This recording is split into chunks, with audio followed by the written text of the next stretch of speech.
Salut, je suis Roselyne Yapi, CEO de Ivoire Film Festival.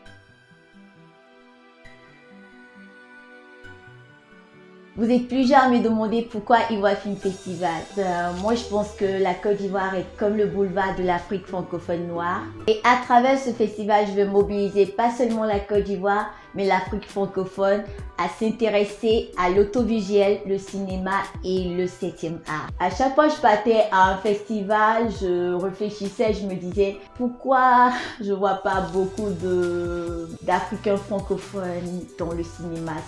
C'est quelque chose qui me venait en tête à chaque fois que je partais à un festival. Je me disais, on a besoin de la francophonie ici. Je vois pas beaucoup de francophones ici, surtout en Amérique, à l'international. Et ça me venait en tête à chaque fois, ça me venait en tête. Et je me rappelle comme ça, j'ai dit, tu sais quoi, si personne ne veut créer un festival comme ça, moi je me tenir garant et je vais prendre cette responsabilité de le faire. Parce que je me dis que c'est important de créer cette opportunité pour toutes ces personnes-là dans l'Afrique francophone qui ont des talents, mais qui ne savent pas comment exploiter ce talent. Ils aiment le cinéma, ils aiment l'audiovisuel, mais ils ne savent pas où commencer et ils n'ont pas cette opportunité que leur talent puisse être vu comme ça à l'international. Donc je me suis dit, ça sera une ouverture pour eux de pouvoir montrer leur talent à l'international. Donc voilà, c'est l'idée derrière Ivoire Film Festival. Ivoire Film Festival n'est pas seulement ouvert aux Ivoiriens. Ivoire Film Festival est ouvert à tout le monde. Et si vous avez un film qui parle de la Côte d'Ivoire, vous pouvez aussi l'envoyer à Ivoire Film Festival. Si vous avez un film qui a été réalisé en Côte d'Ivoire, vous pouvez aussi l'envoyer à Ivoire Film Festival. Si vous avez un film qui a été réalisé par une personne de nationalité ivoirienne ou qui a un acteur de nationalité ivoirienne, vous pouvez aussi participer à Ivoire Film Festival. Donc, Ivoire Film Festival est ouvert à tous les amoureux de la Côte d'Ivoire. J'ai beaucoup hésité, mais là, je pense qu'il est finalement temps. Et c'est comme un bébé qui va naître et je suis remplie d'émotions de vous présenter Ivoire Film Festival. Nous vous invitons ce samedi 16 décembre ici à New York pour Ivoire Film Festival. Vive le 7e art.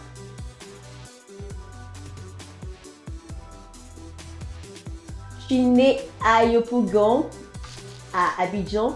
Yopougon qui est l'un des quartiers les plus populaires d'Abidjan. Donc voilà, je suis née à Yopougon. Ce que vous ne savez pas à propos de moi, c'est que pendant des années, la Côte d'Ivoire célébrait son indépendance le 7 décembre. Et ma mère était enceinte et c'était décembre. Et en ce moment-là, la célébration de l'indépendance était la plus grande fête.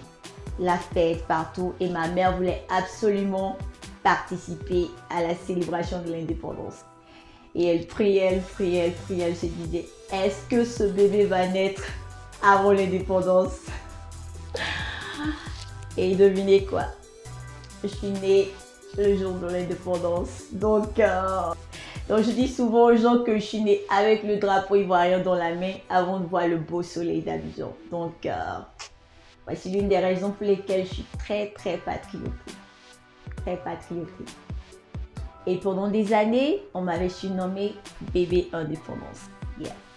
J'étais bébé indépendance pendant des années. Donc voilà ce que vous ne savez pas trop de moi.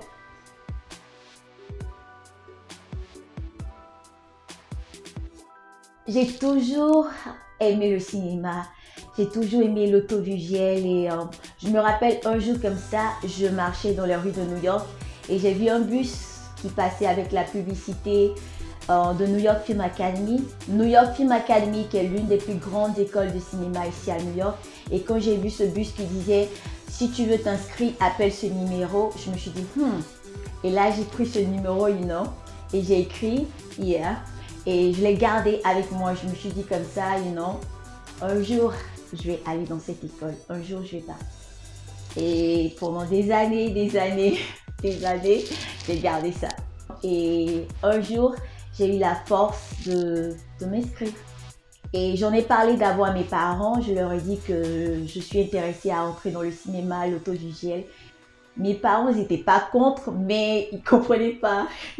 C'était beaucoup de questions, quoi. C'était comment, qu'est-ce que, pourquoi, voilà, tout un truc, quoi. Donc, ils comprenaient pas de quoi, comment j'allais vivre de ça et qu'est-ce que c'est. Like, c'était beaucoup de confusion dans leur tête. Donc, comme ça, ils m'ont dit, tu sais quoi, on n'est pas contre, mais comme on ne comprend pas, tu vas d'abord prendre des classes pendant des mois et voir comment ça se passe. Et si c'est quelque chose que tu es toujours intéressé, là tu pourras aller pendant 1 an et quelque chose comme ça. Le but c'était, après ces mois-là, de les convaincre que c'était vraiment ma passion. Il fallait que je leur montre que c'était vraiment ma passion. Donc je suis partie à New York Film Academy et je me suis inscrite et j'ai tellement aimé. Là j'étais vraiment convaincue à ce moment que voilà, c'est ce que je veux faire de ma vie. Et il n'y avait pas de doute. Et après l'école, j'ai fait un court-métrage avec des amis, voilà, et ils ont aimé l'histoire de court-métrage. Ce court-métrage s'appelait Beauty Deep. Beauty Deep qui veut dire la beauté à l'intérieur. Et ça parlait de la dépigmentation de la peau. La dépigmentation de la peau qui est un sujet très tabou en Afrique, mais beaucoup de jeunes filles en souffrent. Et je me suis dit, il est temps qu'on en parle. Et à travers ce court-métrage, je voulais ouvrir la porte pour qu'on en parle. Donc, j'étais avec des amis, on s'est dit, c'est un test, on fait et on verra la suite des choses, comment ça va se passer. Donc, c'était pour moi quelque chose pour que je puisse voir de quoi il s'agit dans le cinéma, juste pour mettre mes pieds dans le cinéma et voir, comment j'allais m'en sortir. Donc, je ne m'attendais pas à grand chose quand je faisais ce court-métrage. Je me disais, c'est un essai et on verra la suite. Et à ma grande surprise, ce court-métrage m'a ouvert énormément de portes. À tel point que j'ai même pas eu le temps de retourner à l'école pour les 1 an, 2 ans d'école. Voilà, ça a été une surprise et ça a été vraiment une bonne bénédiction dans ma vie. Donc, je me rappelle, j'ai lancé ce court-métrage dans quelques festivals. Je me suis dit, je lance et puis, voilà, pas grand chose. Et comme ça, c'était sélectionné à plusieurs festivals, à Silicon Valley African Film Festival. Et là, j'étais vraiment contente parce que c'était à Silicon Valley.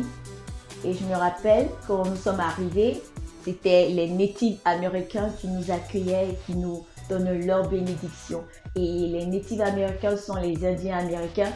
Et pour ceux qui vivent ici en Amérique, ils savent que c'est très, très, très, très rare de voir les Natifs américains. C'est presque impossible. Et j'étais vraiment remplie de joie quand je les ai vus. J'étais contente et c'était l'un des meilleurs moments de toute ma carrière. Et nous avons été accueillis par le maire de San Jose, Californie. Et voilà, de là, encore ce court-métrage m'a ouvert encore plusieurs portes. J'ai eu des messages de MAC Cosmetics pour me féliciter pour le message que ce court-métrage apportait à la jeunesse. Et en plus de ça, j'ai été invitée par le journal télévisé de New York qui voulait faire un reportage sur ce court-métrage. Donc c'était beaucoup de choses. J'ai beaucoup hésité, mais là je pense qu'il est finalement temps. Et c'est comme un bébé qui va naître et je suis remplie d'émotions de vous présenter Ivoire Film Festival.